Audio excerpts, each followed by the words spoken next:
ठीक, खैरियत तो है ये ज्वेलरी? हाँ बेटा, मैं सोच रही थी कि ना इनकी मुझे ज़रूरत है और ना ही मेरी बेटियों को। लेकिन आंटी आप खुद से फैसला कैसे कर सकती हैं?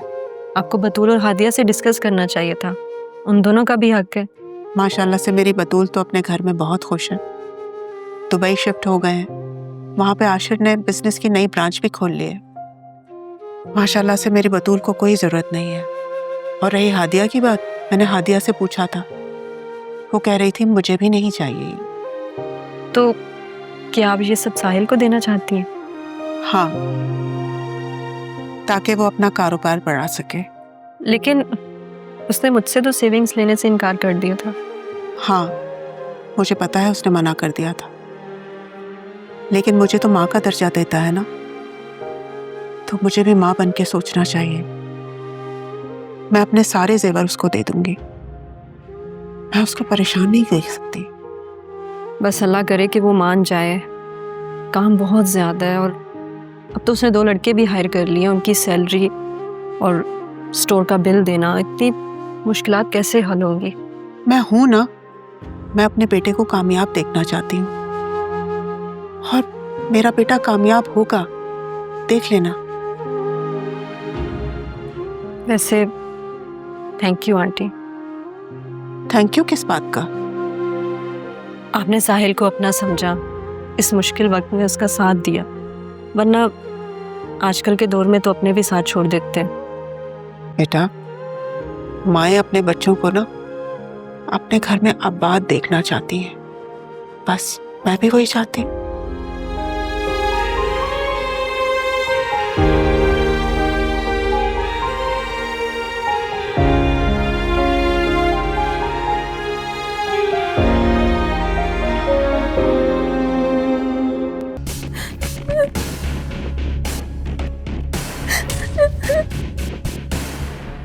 देख देख देख, लालची औरत, बेच दिए पैसे, बेच दिए। ये इस्त्री कर, ये इस्त्री कर इसको जल्दी से।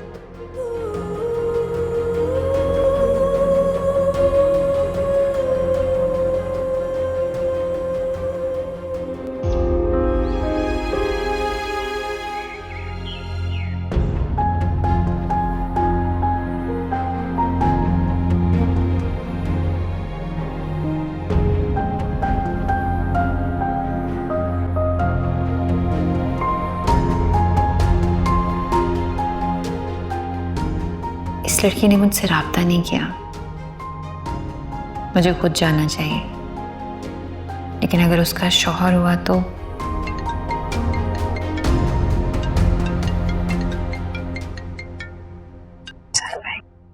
अस्सलाम वालेकुम साहिल भाई, कैसे हैं आप? कैसे हो हादिया? तुम्हारा मैसेज आया हुआ था तो सोचा तुम्हें कॉल कर लूं। मैं बिल्कुल ठीक हूँ साहिल भाई, आप बताइए कि स्टोर कैसा चल रहा है? अल्हम्दुलिल्लाह सब बेहतरीन है। अब मैं दुकान को स्टोर बनाना चाह रहा हूँ। साहिल भाई ये तो बहुत अच्छी बात है, खासकर उन लोगों के लिए जो पढ़ लिख कर इस काम को बुरा समझते हैं।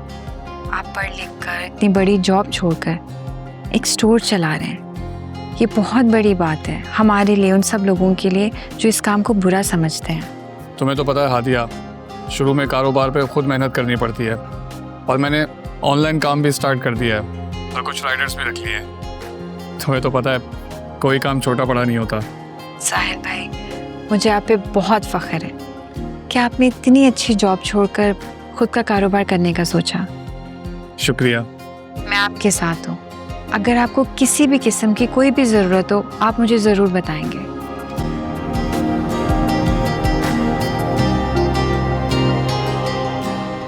बेटा शहरयार, देखो फजीला हमारे घर आ रही है और मुझे यकीन है कि तुम कोई ऐसी हरकत नहीं करोगे, कोई ऐसी बात नहीं करोगे जिससे मुझे हादिया या फजीला के सामने शर्मिंदगी उठानी पड़े।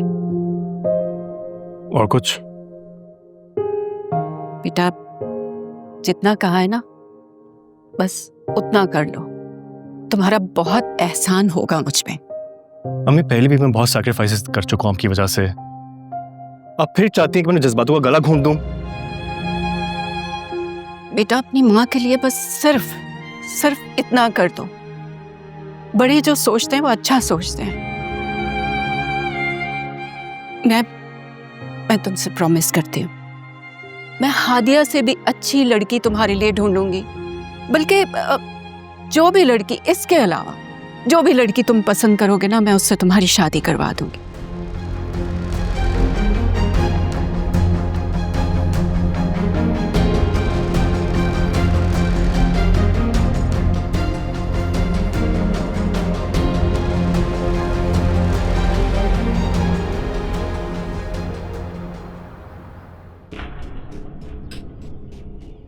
ये दरवाज़ा क्यों नहीं खोल रही? शायद शकील मना करके गया होगा।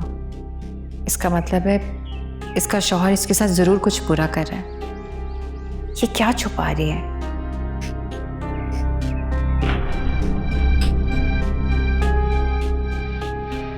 अस्सलाम वालेकुम। जी, आपने इतनी देर लगा दी दरवाज़ा खोलने में? असल में मैं दरवाज़ा खोलती ही नहीं हूँ। अच्छा, आपको याद है ना मैं पहले भी आई थी? जी जी, आप आइए ना, अंदर आइए, आजा।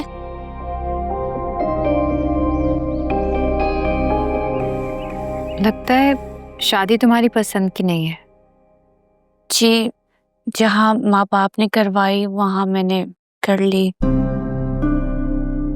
बच्चे भी नहीं है और कोई फैमिली मेंबर भी नजर नहीं आ रहा।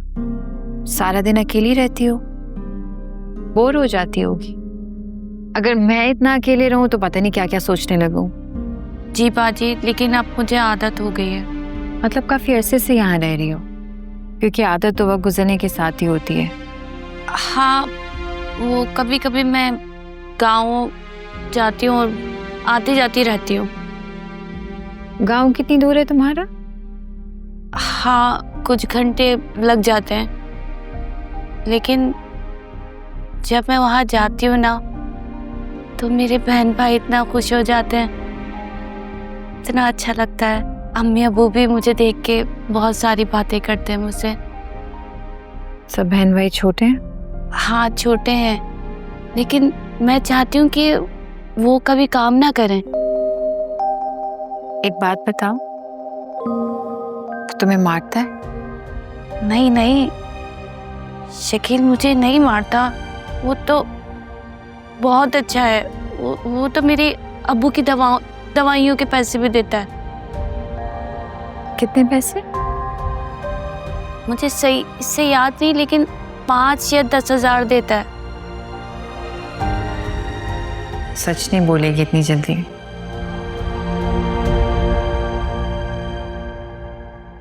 देखो सबा, किस्मत हर इंसान को एक मौका देती है कि वो अपने हालात बदल सके। तुम भी इस कैद से निकलो। मैं सब कुछ जान चुकी हूँ तुम्हारे बारे में।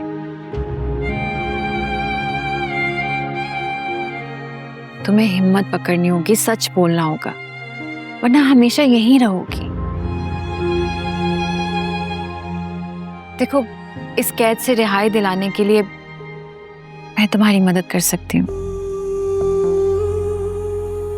तुम भी अपनी जिंदगी जी सकती हो अगर सच बोलो तो।